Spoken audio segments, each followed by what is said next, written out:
ಏಷಾಯ 59ನೇ ಅಧ್ಯಾಯ. ಇಸ್ರಾಯೇಲರ ರಕ್ಷಣೆಗೆ ಅವರ ಪಾಪವೇ ಅಡ್ಡಿ. ಇಗೋ, ಯೆಹೋವನ ಹಸ್ತವು ರಕ್ಷಿಸಲಾರದಂತೆ ಮೋಟುಗೈಯಲ್ಲ, ಆತನ ಕಿವಿಯು ಕೇಳಲಾರದ ಹಾಗೆ ಕಿವಿಡಲ್ಲ. ಆದರೆ ನಿಮ್ಮ ಅಪರಾಧಗಳೇ ನಿಮ್ಮ ದೇವರಿಂದ ನಿಮ್ಮನ್ನು ಅಗಲಿಸುತ್ತಾ ಬಂದಿವೆ. ನಿಮ್ಮ ಪಾಪಗಳೇ ಆತನು ಕೇಳಲಾರದಂತೆ ಆತನ ಮುಖಕ್ಕೆ ಅಡ್ಡವಾಗಿವೆ.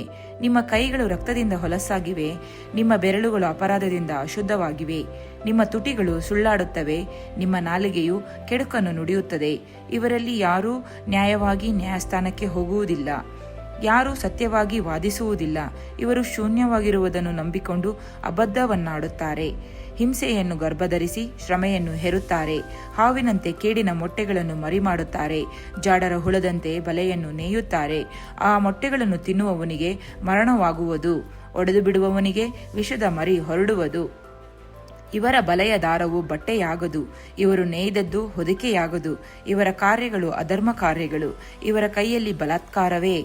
ಇವರ ಕಾಲುಗಳು ಕೇಡನ್ನು ಹಿಂಬಾಲಿಸಿ ಓಡುತ್ತವೆ.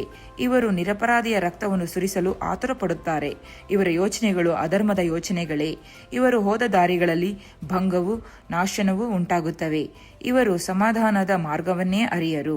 ಇವರ ಹಾದಿಗಳಲ್ಲಿ ಯಾವ ನ್ಯಾಯವೂ ಇಲ್ಲ. ತಮ್ಮ ಮಾರ್ಗಗಳನ್ನು ವಕ್ರ ಮಾಡಿಕೊಂಡಿದ್ದಾರೆ. ಅವುಗಳಲ್ಲಿ ನಡೆಯುವ ಯಾವನೂ ಸಮಾಧಾನವನ್ನರಿಯನು. ಆದ ಕಾರಣ ಯೆಹೋವನ ನ್ಯಾಯ ನಿರ್ಣಯವು ನಮಗೆ ದೂರವಾಗಿದೆ, ಆತನ ರಕ್ಷಣಾ ಧರ್ಮದ ಕಾರ್ಯವು ನಮಗೆ ಸಂಧಿಸುವುದಿಲ್ಲ. ಬೆಳಕನ್ನು ಎದುರು ನೋಡುತ್ತಿರುವ ನಮ್ಮನ್ನು ಕತ್ತಲೆಯೇ ಆವರಿಸಿದೆ. ಜ್ಯೋತಿಯನ್ನು ನಿರೀಕ್ಷಿಸುತ್ತಿರುವ ನಾವು ಅಂಧಕಾರದಲ್ಲೇ ನಡೆಯುತ್ತೇವೆ. ಕುರುಡರಂತೆ ಗೋಡೆಯನ್ನು ತಡವರಿಸುತ್ತೇವೆ.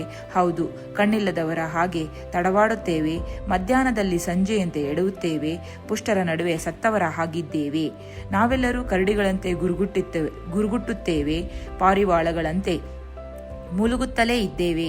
ನಾವು ಯೆಹೋವನ ನ್ಯಾಯ ನಿರ್ಣಯವನ್ನು ಎದುರು ನೋಡಿದರೂ ಅದು ಸಿಕ್ಕದು, ಆತನ ರಕ್ಷಣಾ ಕಾರ್ಯವನ್ನು ನಿರೀಕ್ಷಿಸಿದರೂ ಅದು ನಮಗೆ ದೂರ. ಏಕೆಂದರೆ ನಮ್ಮ ತಪ್ಪುಗಳು ನಿನ್ನ ದೃಷ್ಟಿಗೆ ಹೆಚ್ಚಾಗಿ ಬಿದ್ದಿವೆ. ನಮ್ಮ ಪಾಪಗಳು ನಮಗೆ ವಿರುದ್ಧವಾಗಿ ಸಾಕ್ಷಿ ಕೊಡುತ್ತವೆ.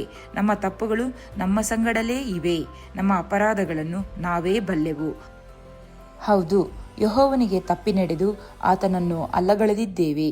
ನಮ್ಮ ದೇವರ ಅನುಸರಣೆಯನ್ನು ಬಿಟ್ಟು ತಿರುಗಿಕೊಂಡಿದ್ದೇವೆ. ಅನ್ಯಾಯವನ್ನು ದ್ರೋಹವನ್ನು ನುಡಿದಿದ್ದೇವೆ. ಹೃದಯಪೂರ್ವಕವಾಗಿ ಸುಳ್ಳು ಮಾತುಗಳನ್ನು ಕಲ್ಪಿಸಿ ಆಡಿದ್ದೇವೆ. ನ್ಯಾಯವು ಹಿಂದಕ್ಕೆ ತಳ್ಳಲ್ಪಟ್ಟಿದೆ, ಧರ್ಮವು ದೂರದಲ್ಲಿ ನಿಂತಿದೆ. ಸತ್ಯವು ಚಾವಡಿಯಲ್ಲಿ ಬಿದ್ದು ಹೋಗಿದೆ, ಯಥಾರ್ಥವು ಪ್ರವೇಶಿಸಲಾರದು.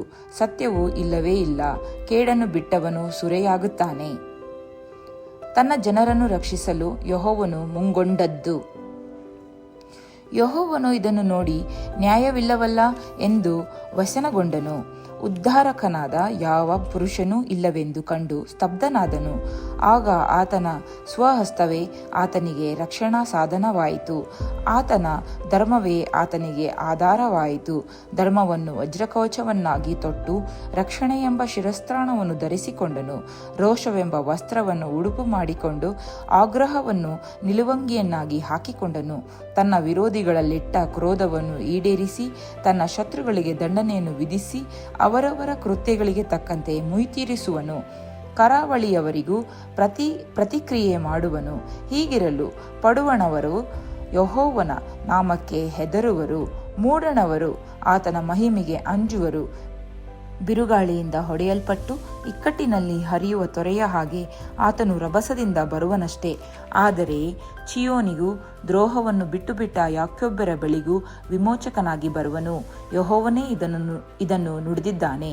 ನಾನಂತೂ ಅವರೊಂದಿಗೆ ಈ ಒಡಂಬಡಿಕೆಯನ್ನು ಮಾಡಿಕೊಳ್ಳುವೆನು.